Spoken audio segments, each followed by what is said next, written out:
-3 minutes. Okay, so we are glad to have Vivek again visiting Kansas, this time from Denmark. Title of his talk, Localization of Fukaya Categories and Quantizing the Hitchin System. Vivek, please. Thanks for the invitation, Jan. Let me first explain what it is. Here's some statement of what I'll prove today. So this I'm going to set up is I'm going to consider X a conic hyperkähler manifold. Conic hyperkähler.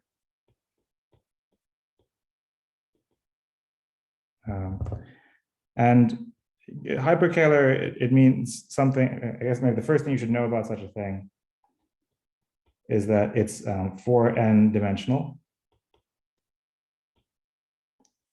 Hyperkähler means something about a metric, but for the most part, all that will be relevant is this thing has 3 complex structures. So complex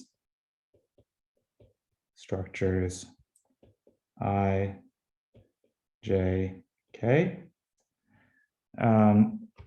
So that I put that in the wrong place. This has to do with what hyperkähler means. And conic, this means that there's going to be a C star action, which is holomorphic for complex structure I. And in addition, I'm going to ask that the limit as t goes to 0 of tx always exists when x is in x. And I'm going to define lambda to be the locus where the limit, maybe this was the bad order to write things, the locus of x where the limit as t goes to infinity of tx exists. Okay. And I'm going to, it's a consequence of these, it's a consequence of this, this fact here that the C star action gives you a homotopy equivalence from x to lambda. Another piece of the package of the hyperkähler business is it also carries 3 symplectic structures.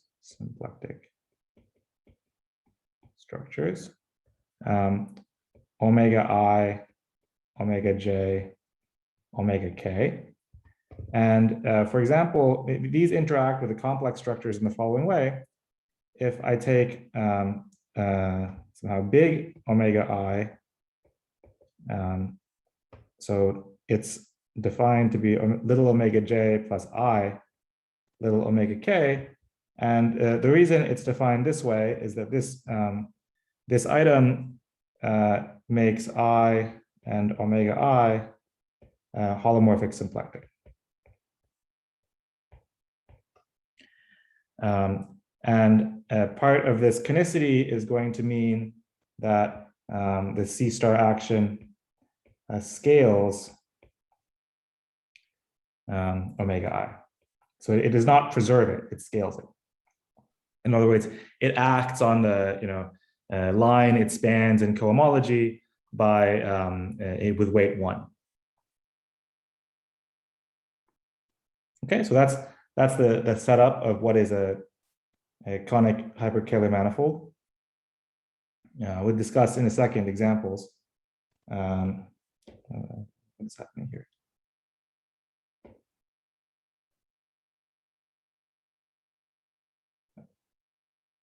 Yeah, sorry, this is a bit, this is a new device for me, so I'm not yet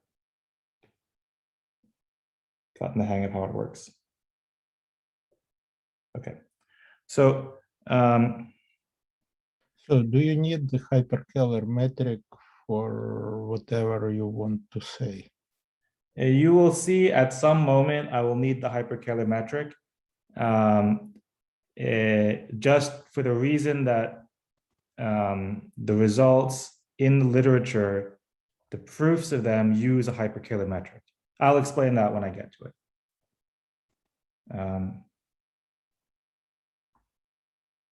But let me just state the theorem. So the theorem is that for any I holomorphic and here I always discuss only smooth Lagrangians, smooth Lagrangian L. And it should be Lagrangian somehow for omega I, but that's the same as being Lagrangian for either omega k or omega j once you know it's I holomorphic. So this is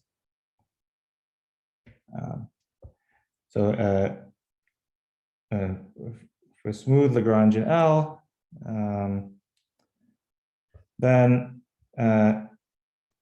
there exists a microsheaf, which I'm going to call F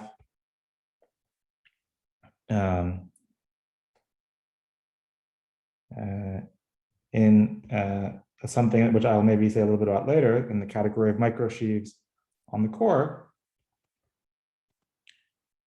with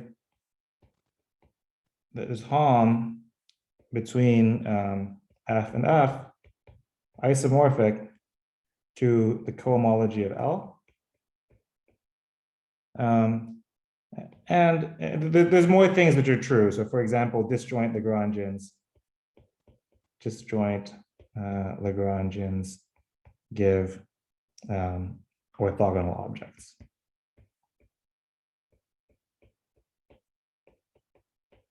I mean, really the statement is that there's some functor from some Fukaya category, but here's a concrete consequence of that statement. And I want to, what I've written is true, but I want to amend that statement slightly. Because in fact, this depends on a choice of an angle. And for each choice of angle, you get possibly a different such sheaf. I'm not sure if you get actually different ones or not, but the construction will depend on the choice of an angle.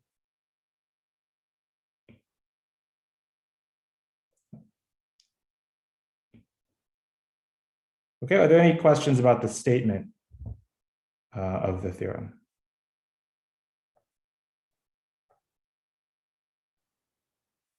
So you should explain the objects which appear, but otherwise, yeah, sure. I'll explain. It's more or less obvious because I'll explain later on what is a microsheet. Yeah, okay, good. So. Since and just for the cotangent bundle, it's obvious. I would say, oh, you're saying what is a microsheet? Yeah, so this is to be explained. To be explained. And perhaps it's worth like maybe before, as Jan says, maybe before going to the explaining it, there's the example, so remark, if x equals t star m, well, m is a holomorphic,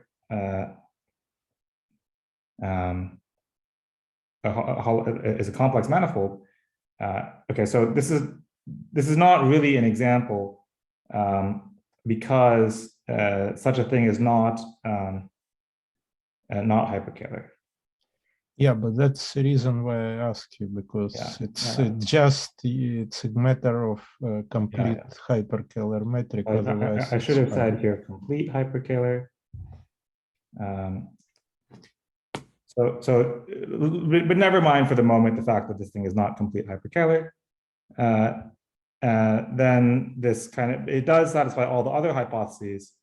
And in this case, lambda would be M, and this mu sheaves lambda would be local systems on L. Local systems on L. Actually, there's a remark about this remark, which I won't write, which is that sometimes T star M is hyperkähler, but in that case, like for example, when M is P1, but in those cases, you will not succeed in finding interesting Lagrangians other than the zero section. Okay. So that's the first remark. And then maybe the second remark is that the force of this theorem, the way in which it's some advance over previous knowledge, is that I have not asked that L is exact. So L is typically not exact. Okay, that's the that's why I'm giving another talk about this subject.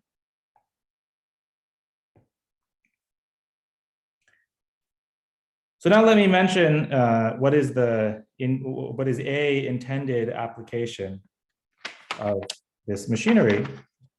So the intended application.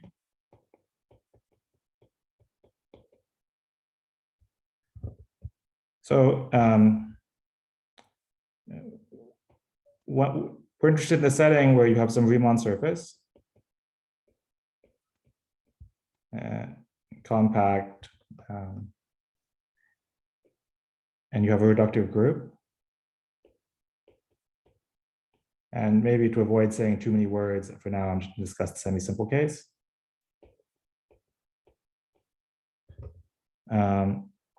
Then you're interested in, okay, it's semi-simple, and I'm going to impose another hypothesis, which I'll explain the reason for later, which is that it has, let's say, simply connected. No, not simply connected. I want the opposite.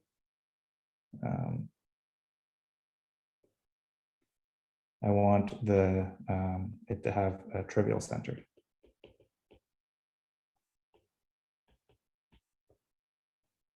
Okay, or yeah. Okay, so now we're interested in the space of bundles on the curve, and actually in its cotangent space. And inside this, I'm sorry. You when you write band G, you think of it as what? As a stack? Yeah, this thing is a stack. Okay. So this is a stack. And inside of this, there's a locus of stable Higgs bundles. And this thing is just a scheme. And inside of that is the locus of the cotangent to stable bundles.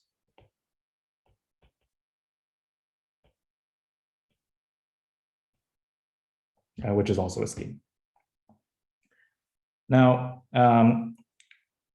we will be interested in taking a component of this locus of stable Higgs bundles.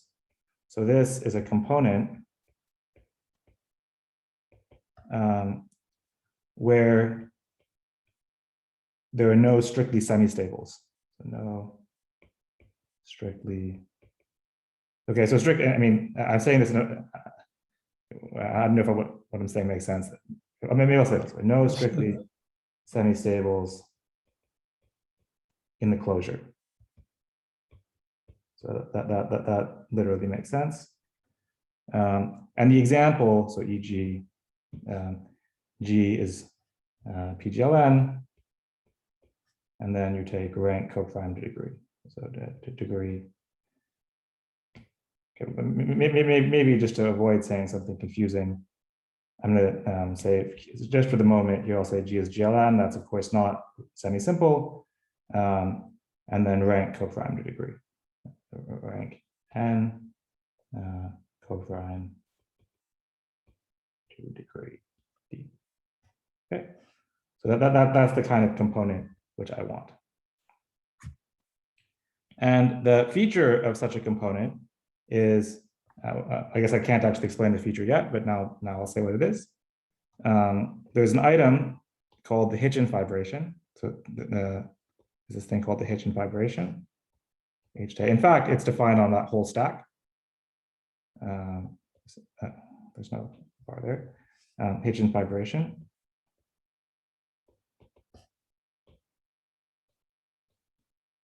And what is it? Well, let's just say in the example, so for G is GLN, then this Higgs bundles,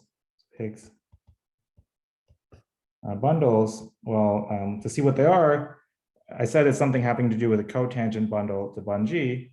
Well, the tangent bundle to bun G, or a tangent vector at a bundle is somehow something in X 1 EE. And if I want the cotangent bundle, then I should apply seriduality. And this is hom from E to E tensor the dualizing sheaf. Now, okay, so what was this? This was the cotangent bundle at some particular bundle to bun G. And just to say, if I take an element in here, so some map phi, that thing is typically called the Higgs field. This H sends phi to the characteristic polynomial of phi. So phi is some kind of endomorphism, so it has a characteristic polynomial. Or to say that differently, I can, characteristic polynomial records the eigenvalues. So I can like watch the eigenvalues, see what they trace out over C. And it'll be a section of some twisted bundle because this endomorphism was twisted. And so what it is an n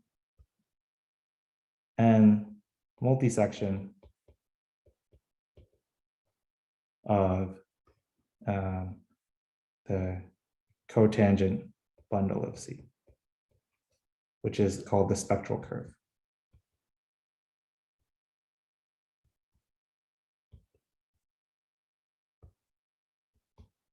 Okay, so it's not so important what all of this is if you haven't seen it before.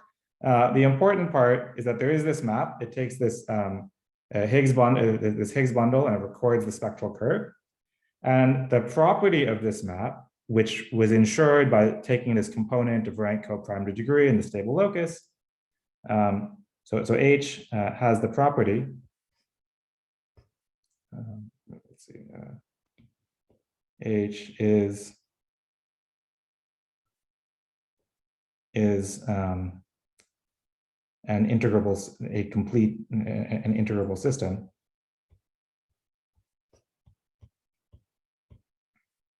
I guess I first should have said that this H is complete hyperkähler. H is complete hyperkähler. And this little h is an integrable system. In other words, and its fibers, complex Lagrangian tori, and which are generically smooth. I mean, most fibers are, maybe I don't have to say that. It's just fact about maps in general. So you have, in this situation, you have some integrable system, meaning that you have a map, its fibers of Lagrangian tori, so it gives you a source of Lagrangians.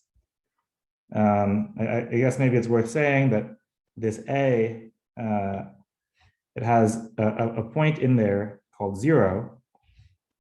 That corresponds to where the characteristic, all the roots of the characteristic polynomial are 0. And H inverse 0, this is what's called the global nilpotent cone.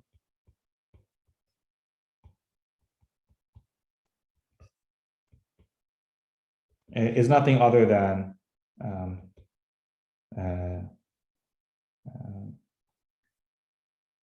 for what I'm about to say to make sense, I should say that H is complete hyperkähler and conic. Conic, of course, because H sat inside a cotangent bundle, I can scale the fibers. H in zero global nilpotent cone is lambda for this conic hyperkähler manifold. Okay, so that's one instance where I could apply this setup. And the sixth direction is just rescaling of the Higgs field, correct? That's correct. Yeah, that's correct. So in the previous page, that the x1 between E and E is in which category? Taking the x1. This is x1. I mean, here E was a bundle. It's a Higgs bundle, or it's just a vector? No, E was just a bundle. Okay. I was explaining how to think about what is a Higgs field, and the point is that I said it was some subset of the cotangent bundle, the space of bundles. So I was explaining here what is a cotangent vector to the space of bundles. Well, it's the dual of a tangent vector, and a tangent vector at a bundle by deformation theory is given by x1 in, if you want, the category of coherent sheaves, for example, okay. E in itself.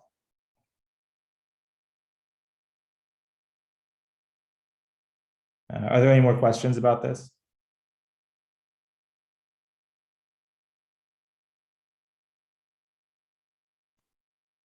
So let me just say now a few more words about this application. Like, why would you care about this particular thing? And so the reason people care about this, one reason people care about this, this business. Okay, maybe I should say what does, okay, let's say corollary of the theorem is that in this situation,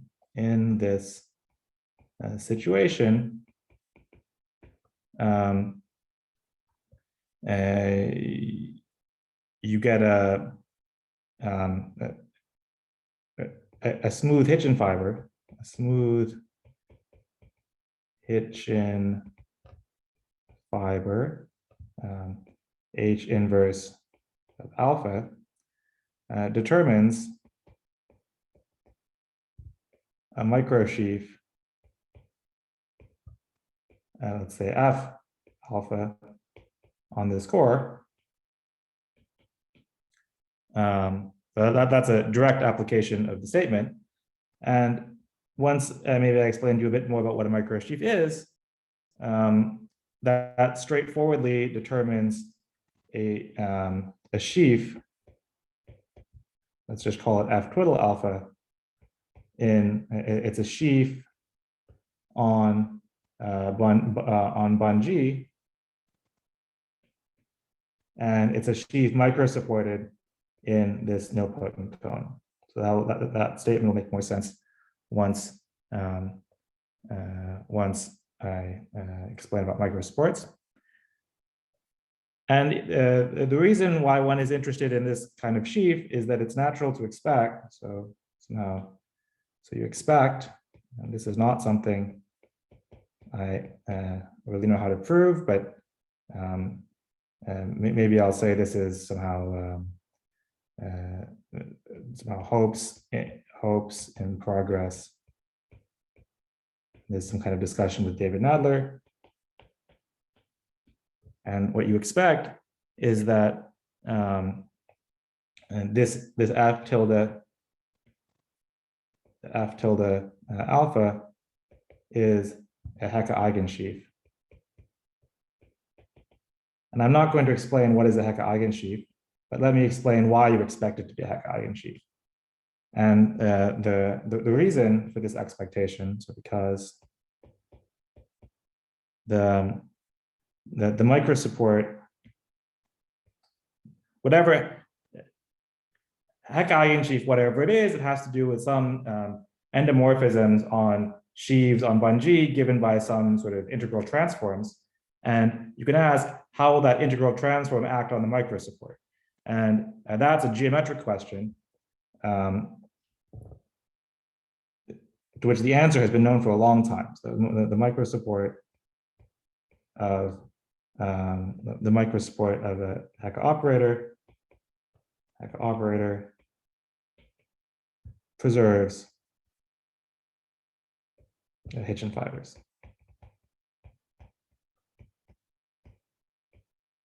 And surely, I mean, this must have been known to Bailenson and Grimfeld.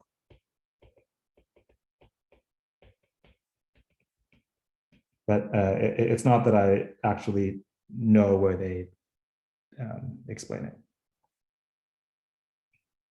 Okay, so that's there are these people who study some subject called geometric Langlands. They want Hecke eigensheaves. They've known for a long time that it would be a good idea to try and produce them out of Hitchin fibers. There's some version with D modules where they do some of that, and there's some kind of other version of that story. I don't know. Yeah. No, I mean, it's just a question. Yeah, you have some kind of specifics that you have conic story, and your total space is somehow cotangent bundle to something, or at least contains it. But the actual construction, does it kind of depend on what kind of complex integrable system with C-star action you consider? No. I mean, just those hypotheses which I put in the beginning. Okay. You could consider any other such thing. Okay, so that was so far. That was some kind of just motivational discussion to explain why, and now maybe I will get a bit to some say some mathematics.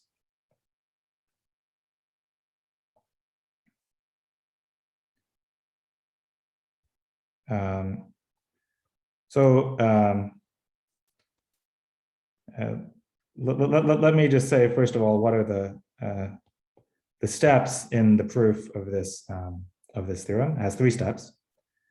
The first step is that you study what's called the wrapped Fukaya category. So it's this wrapped Fukaya category of X, and you prove a theorem which says that this is the same as microsheaves on lambda. Now, I'm going to explain this in some detail in a little bit, but not in so much detail, because this is a theorem now. Maybe I should put people's, if you don't know who these people are. It's some work that I've been doing with various collaborators for a long time. So it needs some work of Ginatra and Pardon and myself, and also some work of Nadler and myself. But that's true. Okay, so this is true. This is known in the past. But this wrapped Fukaya category, its definition only involves exact Lagrangians. So one thing which you have to do is you have to explain how on earth that is going to know about, so extension to non-exact Lagrangians, to non-exact compact unobstructed Lagrangians.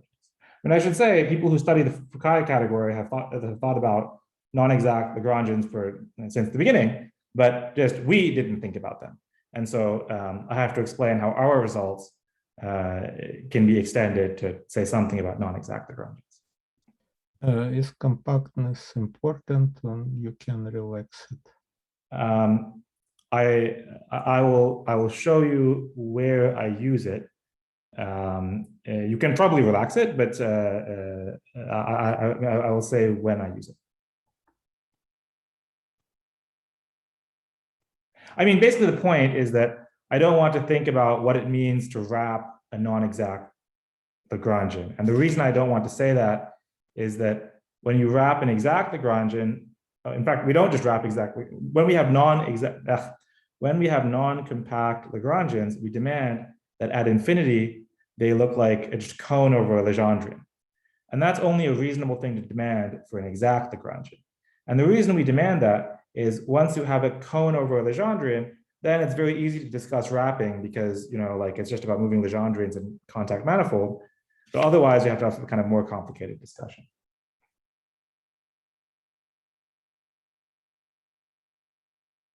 But that's why it compacts. I don't want to discuss wrapping such objects. And part 3 is, so here I said this word unobstructed. I haven't told you what it means, but maybe I will tell you. And the point is that due to work of Solomon and Verbitsky,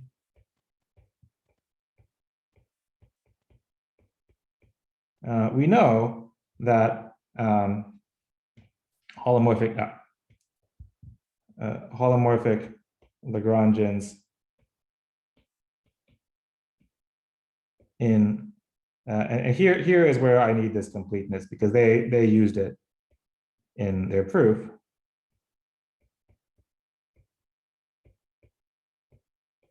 Complete hyperkähler manifolds are unobstructed.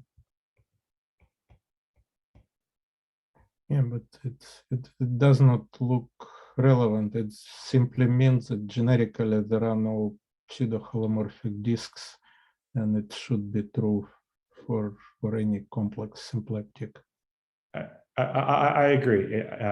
You can probably do away with this completeness.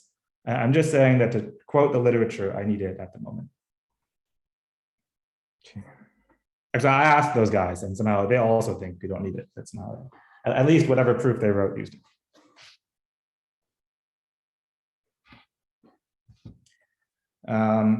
So this is a thing which also done, and so the only new content, somehow the new content here is going to be what happens in this too.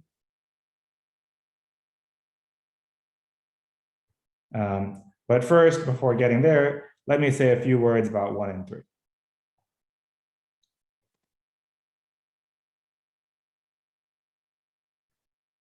Okay, so maybe I'll do 3 first, because I have not so much to say about it, and no, maybe I'll just do them in order. So let's discuss 1 first. So 1. So first of all, what are these things? So what is the wrapped Fukaya category?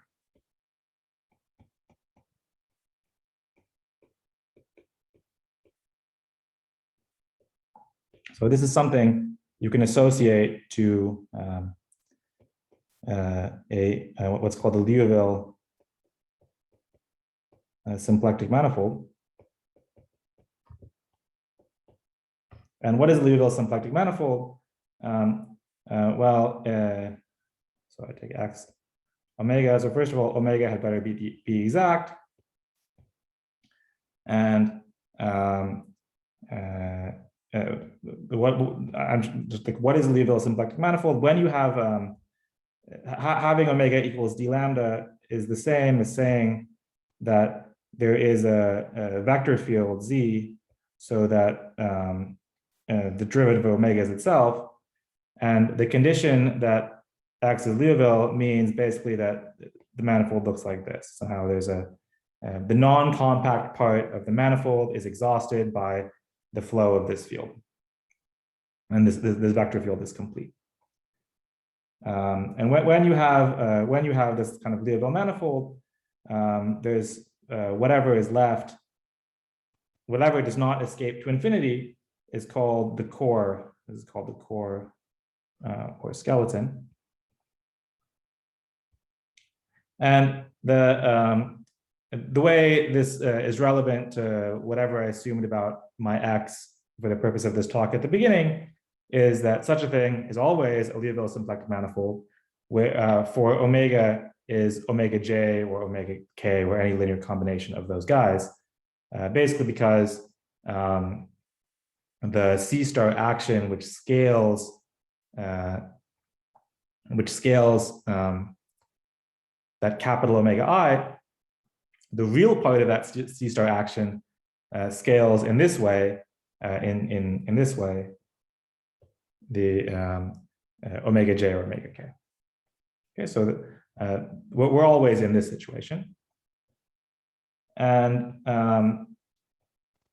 in general, the wrapped Fukaya categoric, it applies to this thing. It's not, its definition doesn't involve the skeleton. Definition only involves X. Sorry, yeah, I kind of sorry for making a remark to the past and to the probably to the future if you talk. In the case of this component H, it's holomorphic, so you take this omega I as omega, but it's holomorphic. You should take kind of no, you take just omega I, yeah. Yeah, I just take omega I. Okay. But in fact, I'm only going to use you know, like some real part of it. Yeah, no, but this is. I'll take little omega j. So when I define the Fukaya category, yes, you take. I'm going to use maybe omega j. Which means that actually you rotate the complex structure, and it's not really the Hitchin. Yeah, I'm the study of holomorphic disks in complex structure J. But I'm going to ask the Lagrangians are holomorphic for complex structure I. Holomorphic Lagrangian, I understand, but since you're talking about wrapped Fukaya, you need the real story. So you take what? I mean, I should take hand you omega I as its a real symplectic form or holomorphic. No, I will use this real symplectic form.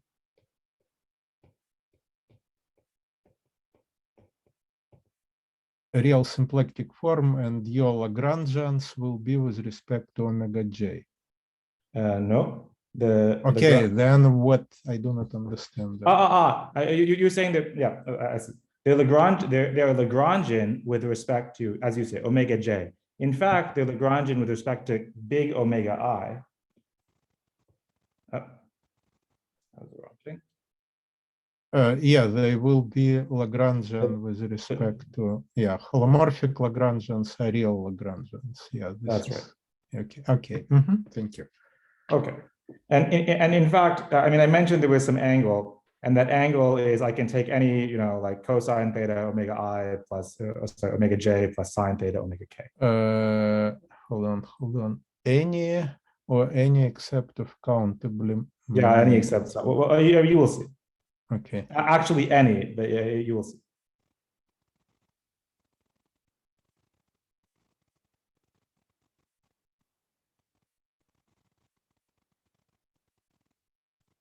Okay. So Fukaya category. Yeah, so this is the kind of thing to which you can associate a wrapped Fukaya category. But what is it? It has objects. Objects are eventually conic Lagrangians. Eventually conic Lagrangians. And eventually conic means that, you know, if they go off to infinity, they eventually better be parallel to Z. And the morphisms, oh, this is a bit complicated. So let me just sort of draw a picture. Okay, so here is some kind of example of a Liouville manifold. It's cylinder.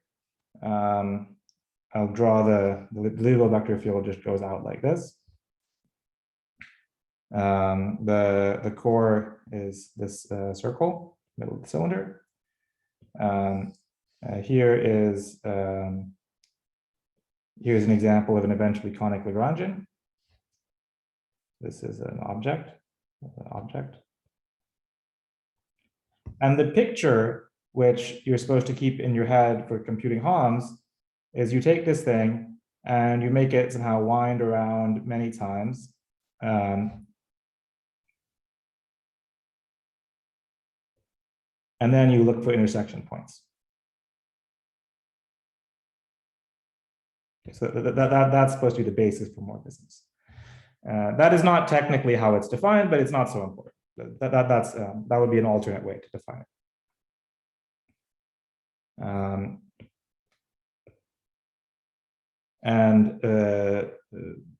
the composition and higher infinity structures, compositions,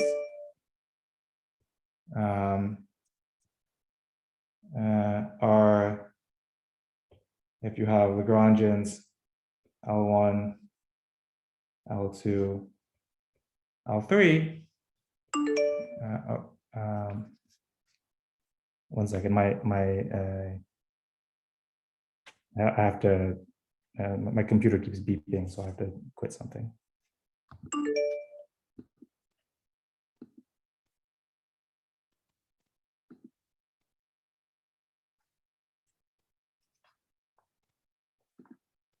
Okay.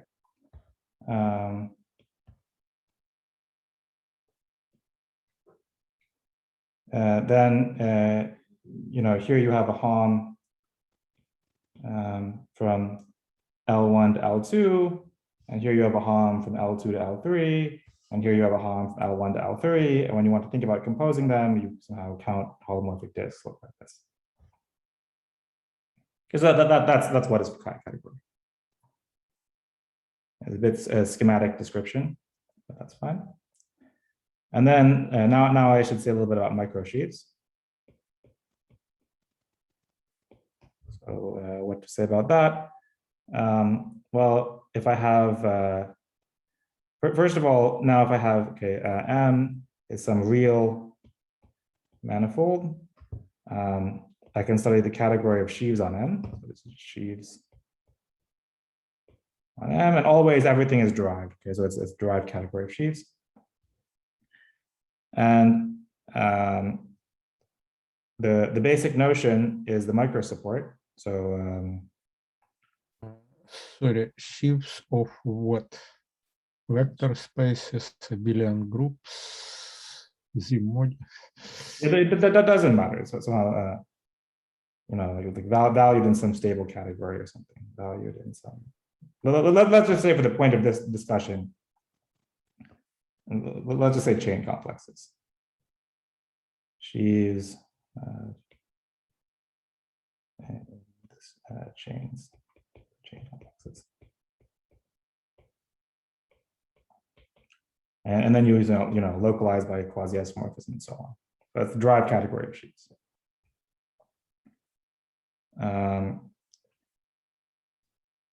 And then the important notion is the notion of microsupport. Microsupport. And to each sheaf F, so F is a sheaf, you assign a conic, something called microsupport of F. It's a conic, in fact, coisotropic subset of T star M. And I won't write the formal definition, but you should think about it as the directions along which sections do not propagate. Sections fail to propagate. So maybe I'll just give you somehow two examples. If F is the constant sheaf on the whole thing, then, or maybe any other locally constant sheaf, the microsupport is just the zero section. And more generally, if F is the constant sheaf on some submanifold,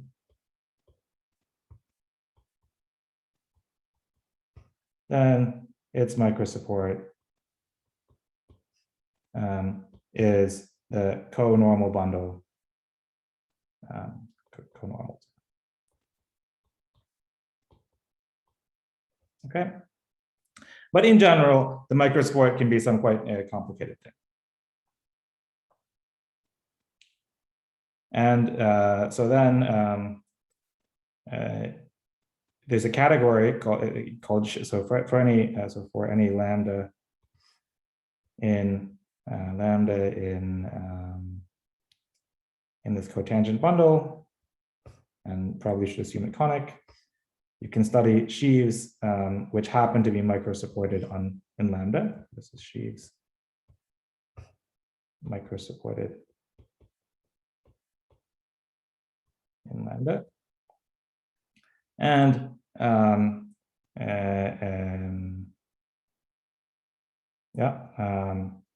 it's a full subcategory of all sheaves. And then you create a sheaf of categories called mu sheaves. And this is a sheaf of categories on T star n. And definition is, if you ask what it is on some open set U, well, it's all you take all sheaves on n, and you quotient them by sheaves whose microsupport avoids U. Okay, so this is in fact a pre-sheaf of categories, and then you sheafify it.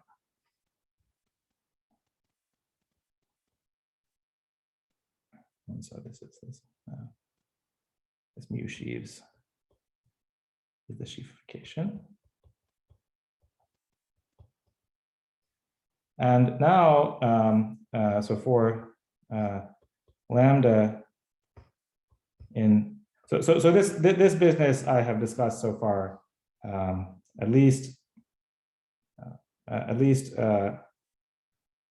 up to here. This is the thing which is studied by Kashiwara and Shapira.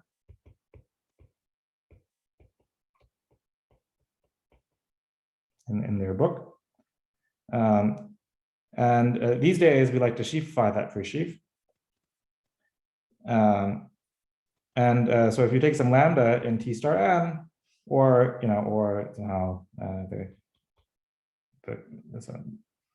maybe in the cosphere bundle, then you can study mu sheaves lambda. This is somehow the microsheaves were supported in lambda. Full subsheaf of subcategories.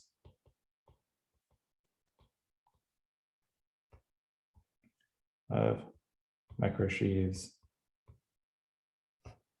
supported in lambda.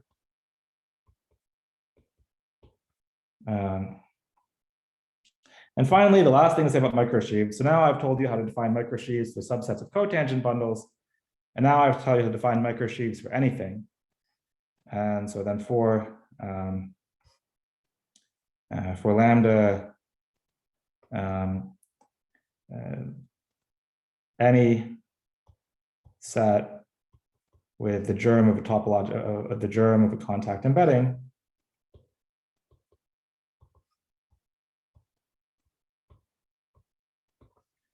you can define, and so you have to add some extra topological data, which I won't explain.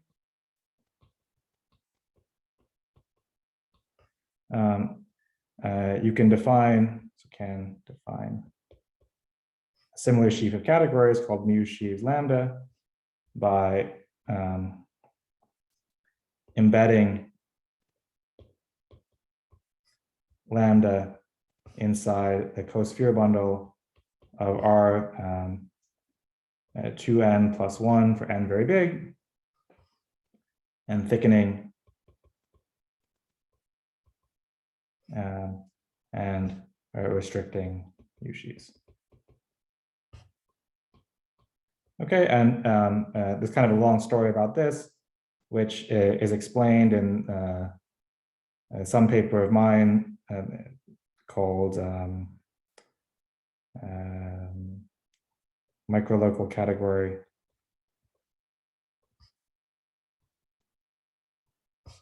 for Weinstein manifolds via H principle. So maybe the first draft of the explanation is in there, and somehow the fuller treatment is in the paper with David Nadler. So that's this category of microsheaves. It probably went by a little bit quickly, but maybe the only thing which I hope you gain from this explanation is that the only ingredients in the construction of mu sheaves are sheaf theoretical. That has nothing to do with holomorphic curves. But your lambda is conic everywhere. No, I mean, Because okay. I see it belongs to lambda here is spherical. conic. Lambda. So this version is conic. Right. But if I take, and this is like a conic Lagrangian, but you know, if I have any Legendrian whatsoever, I can have a Legendrian inside the cosphere and just multiply it by R and then somehow formally make it conic. Okay. That's why what I really need is something with the germ of a contact embedding, and I put it in the cosphere bundle. You can also say just multiply it by triplet factor. And the point is that the core of a Liouville manifold comes with the germ of a contact embedding, where the contact manifold is just that somehow Liouville manifold times R.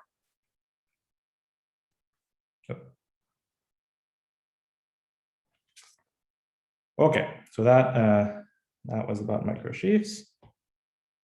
And then the one thing that you have to know about how those two stories get put together is this theorem, which is this GPS 1 through 3, GPS maybe 3, which is that that thing I said, that Fukaya, the wrapped Fukaya category of X is microsheaves on its core. Okay, my computer is now having some trouble with its battery, so let me plug it in. Just give me a second.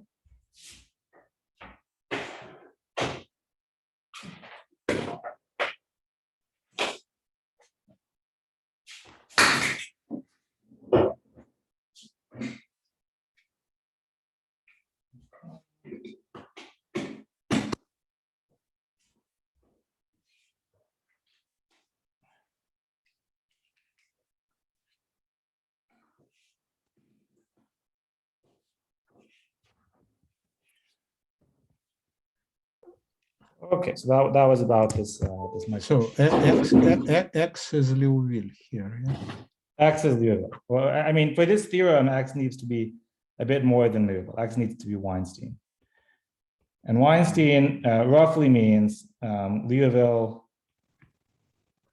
plus lambda Legendrian, Lagrangian.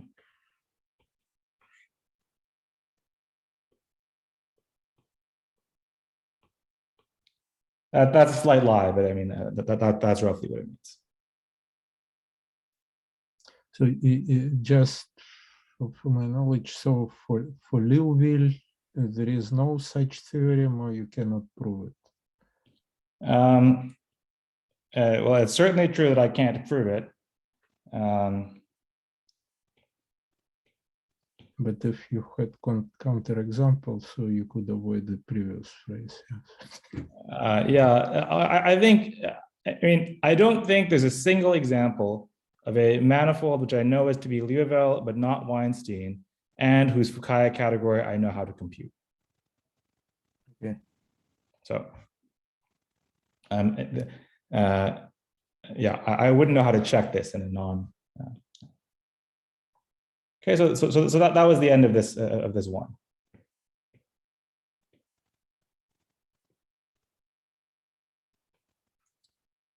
So, okay, 2.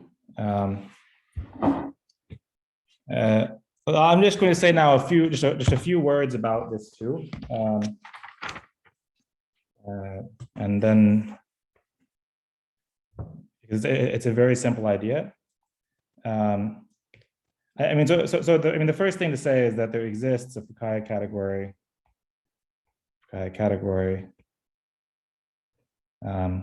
with, let's say, wrapped, where objects are either exact as before, or not compact, or compact, maybe non-exact, but either and unobstructed.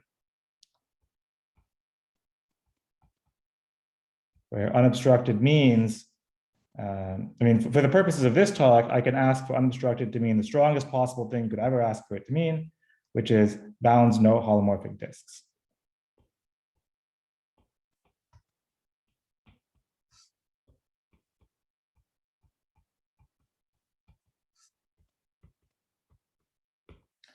You could weaken this, so you could also allow maybe somehow this kind of bounding cochains and so on. So you could also allow compact Lagrangians, which are maybe bound holomorphic disks, but there's some sort of organized way of canceling those out algebraically. But we don't need this for today.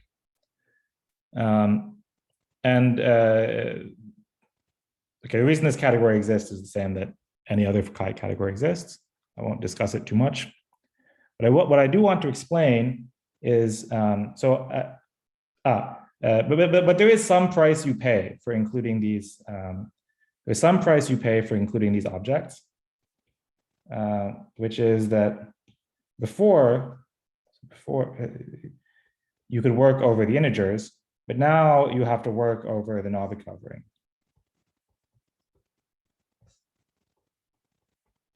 And now I realize that, maybe field. I realize that my choice of lambda before is unfortunate because that's the usual notation for the Novikov field. So maybe I'm going to call the Novikov field N. Which is a typical notation for the nilpotent cone, yes. Yeah, all right. So okay.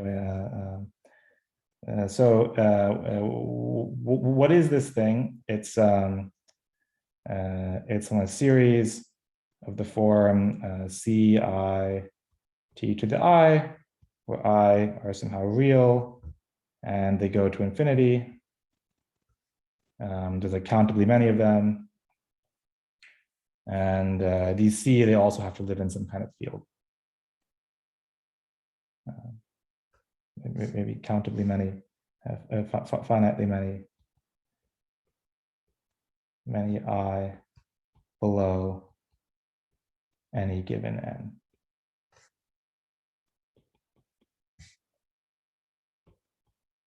And these C have to live in some field.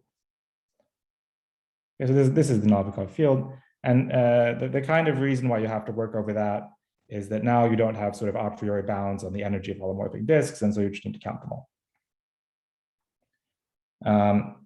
But other than that, things are fine. And so what is the situation from before? Well, I have this somehow exact Fukaya category, where now I allow this kind of, I work over the Novikov ring, even for exact Lagrangians. And from before, we know this microsheets. And of course, this thing sits inside this new Fukaya, I mean, this bigger Fukaya category.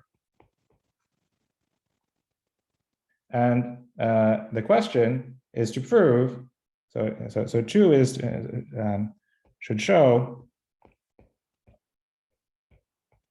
that this is an equivalence. And that's what I'm claiming.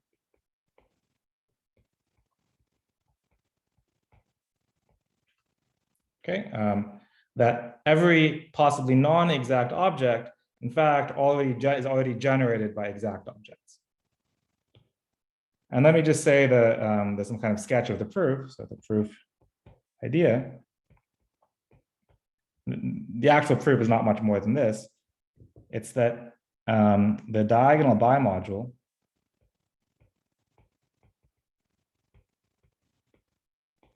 for the Fukaya category of X is somehow Floer theoretically represented by the diagonal in the Fukaya category of X times X. And the second X, you have to reverse its symplectic form. And the observation is that this diagonal is exact. And so by what we know about exact Lagrangians, by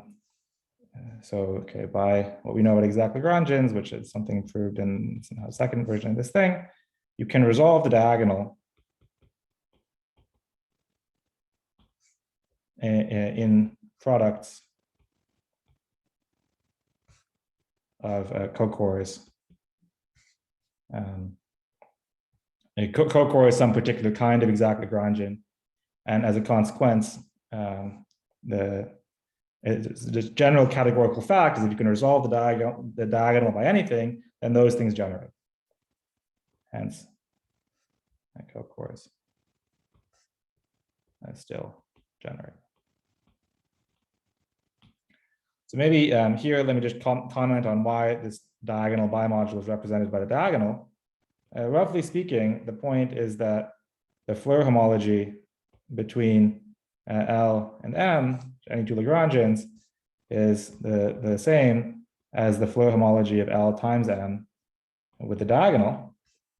And it's like the usual kind of thing.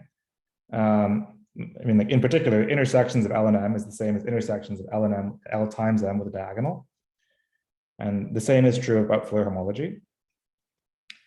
Now, the one reason I do not want to allow myself to discuss non-compact, non-exact things is that when I want to discuss wrapped Floer homology, then I had better wrap one factor or the other of this thing. And as I said, I don't want to discuss wrapping non-exact items, but here I can,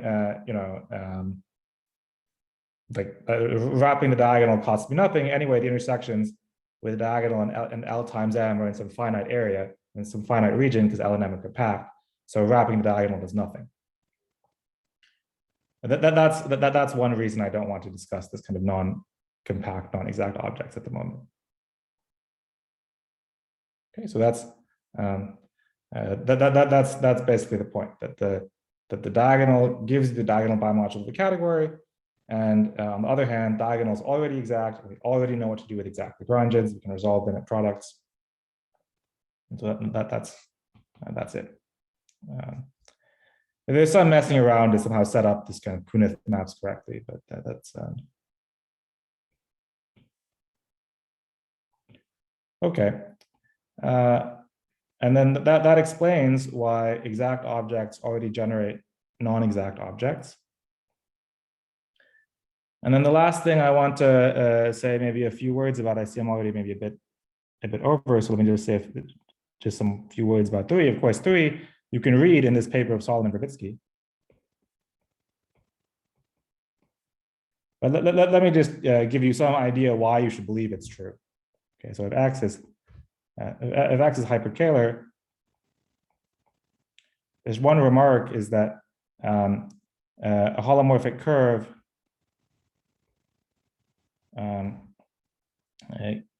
cannot be holomorphic for any two linearly independent complex structures.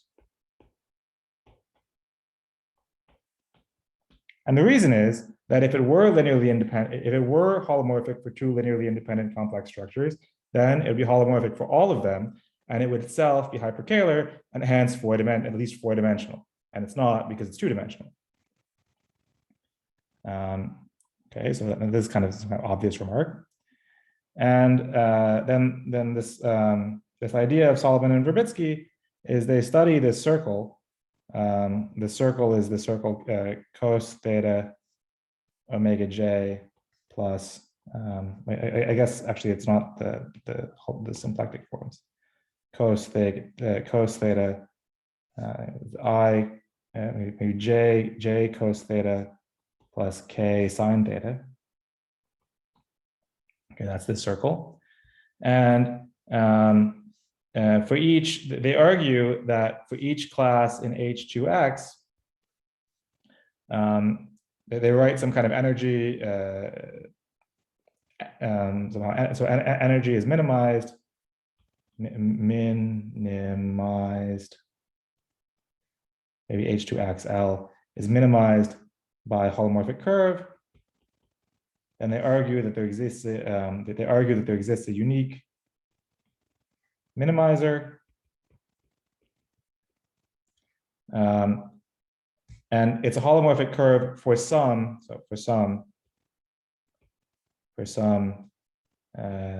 omega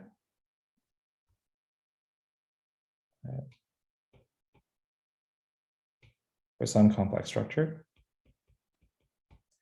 And then basically the point is that as a consequence, they deduce that, well, if you look at all of these minimizers, for each H2 class, there's some complex structure where you might find its corresponding holomorphic curve minimizing that area.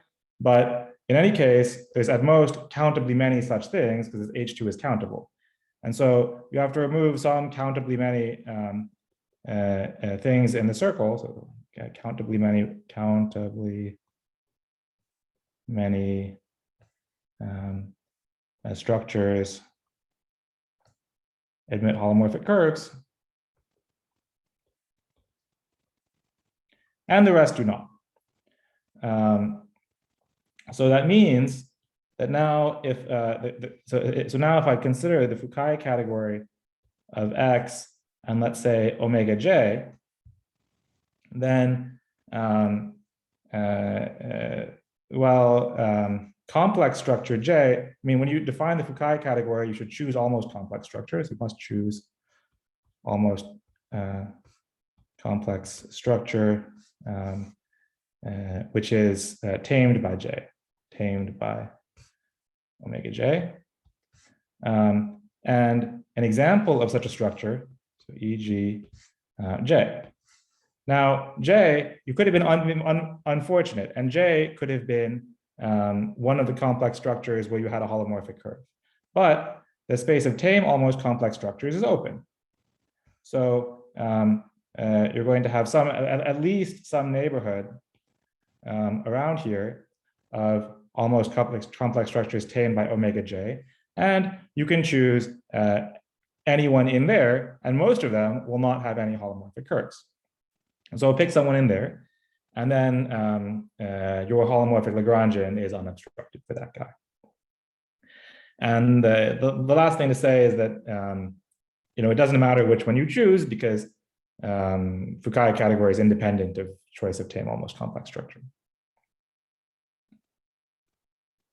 Okay, that's it. That's I think that's the end of what I wanted to say. Thank you very much. Are there any questions? I see a lot of positive emotions in the chat, but probably the best thing would be to ask the speaker something. Okay, one person removed his positive. Okay, or maybe they just disappear automatically. It's something secret. Anyway, questions, please.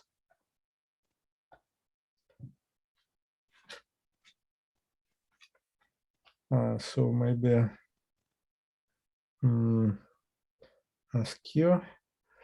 I ask you something. It's rather on the side which you have not mentioned at all. It's sort of a demodule side. So it's well, Kashivara and Sepera has not written a book about that, so it's kind of more complicated story. But since in the end you have a Novikov ring anyway, so your category is defined over some formal power series. I think that Kashivara with some other people, with Shapira and so on, they studied these modules or deformation quantization of complex symplectic manifolds. And if I remember correctly, when you allow to invert the quantization parameter, probably you do, so every Lagrangian gives rise to an object, to sort of a holonomic deformation quantization module. In particular, if you take your Hitchin system, then you have a DQ module corresponding to the fiber just for free.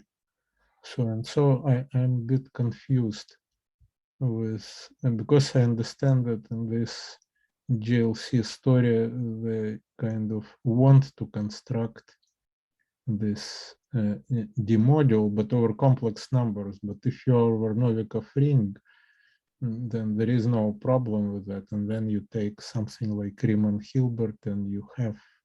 It's entirely possible something like that works. I don't know this DQ story so well.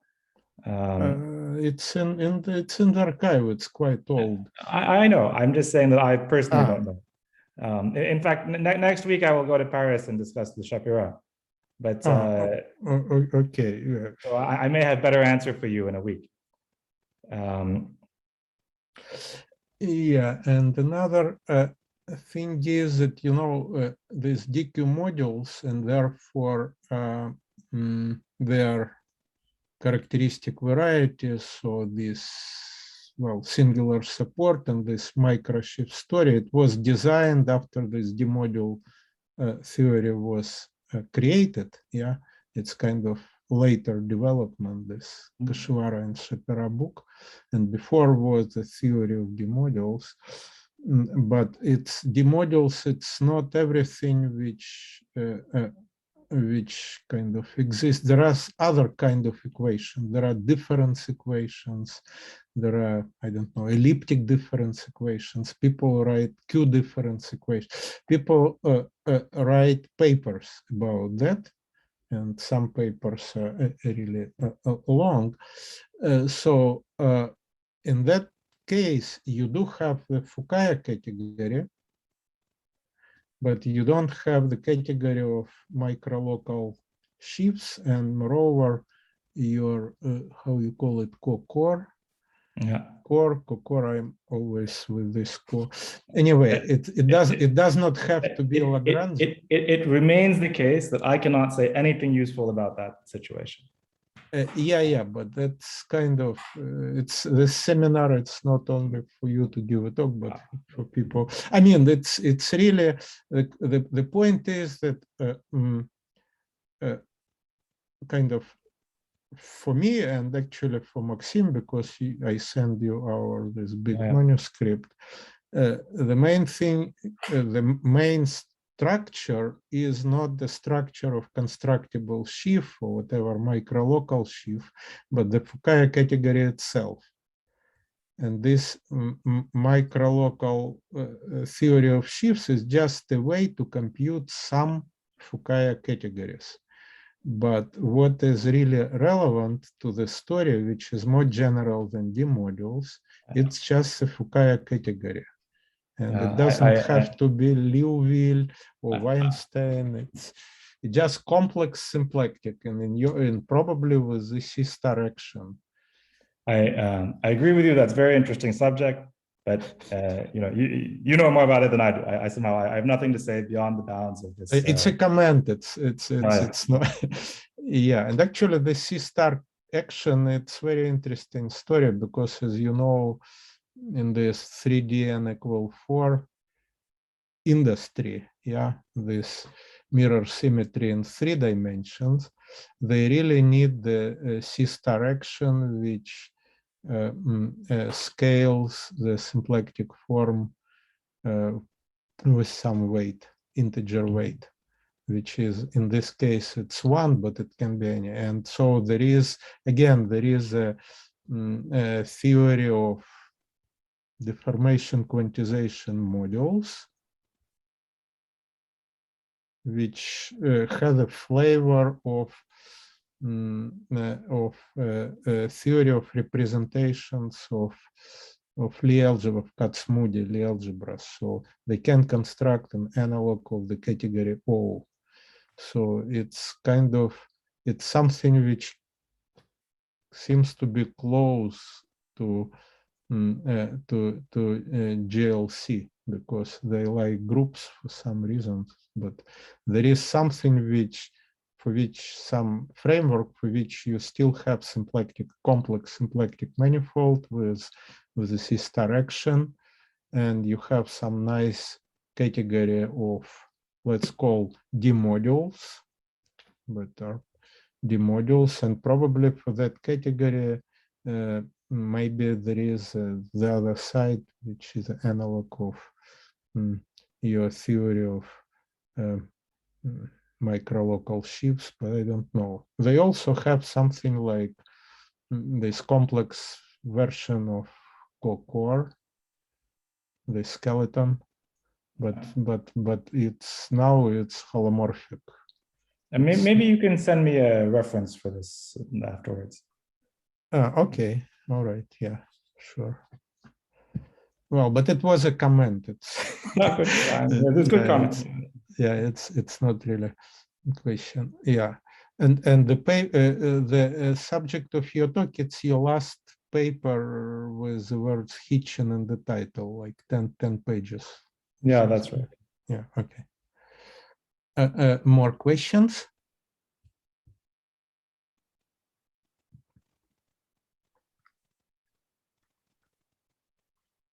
Last chance.